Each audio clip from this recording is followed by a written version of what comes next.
గుంటూరు జిల్లాలో లంక గ్రామాల పరిస్థితి దయనీయంగా మారింది. చుట్టూ వరద చేరడంతో జనం ఇళ్లకే పరిమితమయ్యారు. గతంలో ఎన్నడూ ఇంత వరద చూడలేదు అంటున్నారు స్థానికులు. ఇంటి సామాగ్రి వదిలి పునరావాస కేంద్రాలకు వెళ్లలేకపోయామంటున్నారు. మరింత సమాచారం మా స్పెషల్ కరెస్పాండెంట్ నాగరాజ్ అందిస్తారు.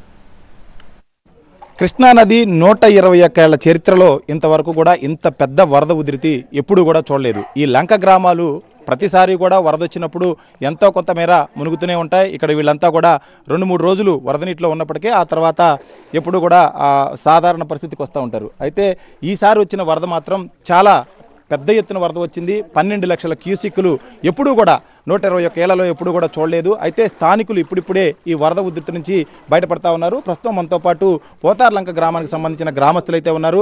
బోట్లలోనే ఇంకా ప్రయాణం సాగిస్తున్నప్పటికీ ఊళ్ళో మాత్రం కొంతమేర నీరు తగ్గుముఖం పట్టింది. దీంతో ఇప్పటికే వీరంతా కూడా ఆ నిత్యావసర వస్తువులు కావచ్చు, మిగతా అంశాలకు ఏదైనా సరే బయటికి రావడానికి ఇప్పుడిప్పుడే బయటకు వస్తున్న నేపథ్యం అయితే కనిపిస్తుంది.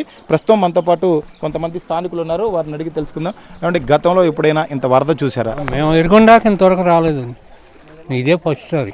కాకపోతే ఈ రోడ్డు మీదకి వచ్చి అంతవరకే వెళ్ళిపోయి ఇదే మేము చూస్తాం. డాబాలు పడవటం అనేది ఇదే సంవత్సరం చూస్తున్నాం. అది ఎన్ని గంటల పాటు ఆ విధంగా వరద ఉంది ఇక్కడ మీకు? 2 గంటలు నిన్న పగలల్లో ఉంది, రాత్రి 11ంటికి పోయింది, అంటే 18 గంటలు ఉంది. పంటల పరిస్థితి ఏ విధంగా ఉంది? పంటల పరిస్థితి ఏది పనికిరాదు, అన్నీ పోతాయి. ఈ గ్రామాల్లో ఉన్న వాళ్ళంతా కూడా ఈ 18 గంటల పాటు ఎక్కడున్నారు, ఏ విధంగా ప్రాణాలు కాపాడుతున్నారు? అట్లా డాబాల పైన ఉన్నాం, డాబాల పైన ఉన్నాం. గతంలో ఎప్పుడైనా ఇంత వరద చూసారో, ఏ విధంగా ఉంది? మేము చూడలేదండి ఇంత మట్టికి ఇంత వరద అనేది. మేము చూడలే అసలు. గతంలో మాకు 44 సంవత్సరాలు ఇంత మట్టికి ఈ వరద, ఈ ఫ్లోటింగ్ ఇలా రావటం అనేది ఇంత మట్టికి నేను ఎరగను. కానీ లంక గ్రామాల్లో ఉన్న వాళ్ళు ఒక్కళ్ళు కూడా బయటికి కానీ పునరావాస కేంద్రాలకు కానీ రాలేదు. ఇంత వరద వచ్చినా మీకు భయం లేదా?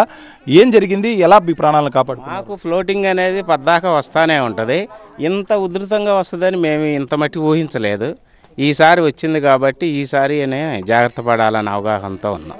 అంటే ఏ విధంగా 18 గంటల పాటు ఏ విధంగా మీ ప్రాణాలు కాపాడుకున్నారు? ఎక్కడున్నారు? మరి ఇళ్ళల్లోకి కూడా నీరు వచ్చేసిందండి. మా డాబా పైకి ఎక్కాం, టెంట్ వేసుకున్నాం, అక్కడ ఉన్నాం. నైటు దోమలతో బాగా ఇబ్బంది పడ్డాం. అధికారుల నుంచి ఏ విధంగా మీకు సహాయం అందుతుంది? ఎప్పటికప్పుడు చెప్తున్నారా? ఏ విధంగా ఉన్నాయి పరిస్థితులు? అధికారులు ఫస్ట్ 2 రోజుల ముందే వరద ఉధృతి బాగా వస్తుంది, మీరు పునరావాస కేంద్రాలకు వెళ్ళమని మాకు చెప్పారు. మేమైనా అంత ఉండదులే అన్నట్టుగా మేము ఇక్కడే ఉండిపోయాము. మాకు అంత ఇబ్బంది ఏం లేదు. అధికారులు బాగానే స్పందించారు, మమ్మల్ని పట్టించుకున్నారు. ఎప్పటికప్పుడు వాటర్ ఇస్తూనే ఉన్నారు, సహాయ చర్యలు బాగానే చూస్తూ ఉన్నారు. సిబ్బంది మొత్తం ఇక్కడే ఉన్నారు ఊళ్ళో.